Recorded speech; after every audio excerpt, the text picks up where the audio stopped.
இந்த மேடம் எப்பவும் நம்மகிட்ட நல்லா சிரிச்சு சிரிச்சு பேசுவாங்க. இந்த மேடத்திட்ட கேட்டு பார்ப்போம். என்ன என்ன பார்க்க வந்திருக்கீங்க திடீர்னு, என்ன வேணும்?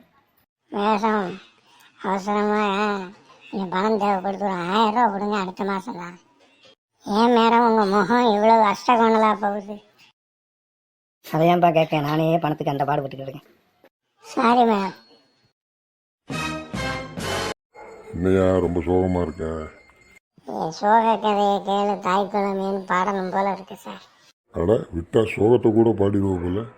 அதை ஏன் சார் கேட்குறீங்க? எனக்கு அர்ஜென்ட்டாக ஒரு 1000 ரூபா தேவைப்படுது. எனக்கு 2 நாளாகவே உடம்பு சரியில்லை ஐயா. என் மாவா வேற கொஞ்சம் பணம் வேணும்னு கேட்டுக்கிட்டு இருக்கேன். நான் வரட்டுமா?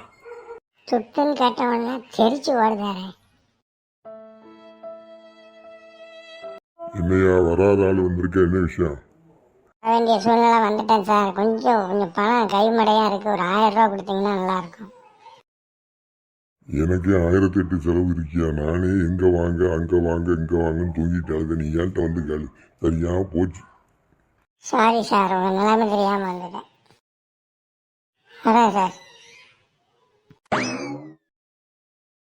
உன்னை பார்த்தாலே எனக்கு சந்தோஷமா இருக்கியா? என் கவலை பூரா பறந்துட்டு என் மனசுல இருந்து. பறக்கும்ல, ஏன் பறக்காது? நீ எதுக்கு வந்திருக்கேன்னு எனக்கு தெரியும். 1000 ரூபா உனக்கு தேவைப்படுது, அதுக்கு வந்திருக்கேன். என்னை இப்படி போட்டு அடித்தாலும் கிடையாது, அப்படி போட்டு அடித்தாலும் கிடையாது. ஆளை விடுறா சாமி. என்ன இது, எனக்கு 1000 ரூபா தேவைப்படுதுங்கிற விஷயம் காட்டுத்தீ போல பரவிட்டு ஊருக்குள்ள. உன்கிட்ட நான் பணம் கேட்டு வரலப்பா.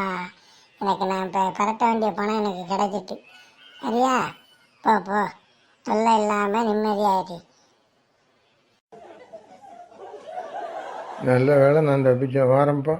சந்தர்ப்பம் கிடைச்சா எவன்லாம் என்னெல்லாம் பேசலாம் பார். என்ன ஜெகநாதா, போன காரியம் என்னாச்சு?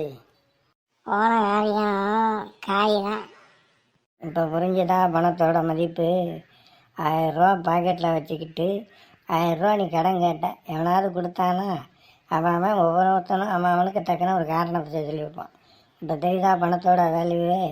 மேக்சிமம் கடன் கேட்காமல் இருக்கணும். நம்ம தேவையை நாமளே பூர்த்தி பண்ணிக்கணும். நம்ம சம்பாத்தியத்துக்குள்ளே தான் இருக்கணும் நம்ம செலவினங்கள். புரியுதாப்பா? என்னாச்சு? உங்கள் அறிவுரை என் மனசில் பசுமரத்தாணி போல பதிஞ்சிட்டேன்னாச்சு. நான் நீ பணத்தை கவனமாக கையாளுவேன். அதான் நல்ல மனுஷனுக்கு அழகு. சும்மாவா சொன்னாங்க, நல்ல மாட்டுக்கு ஒரு சூடு நல்ல மனுஷனுக்கு ஒரு சொல்லுன்னு?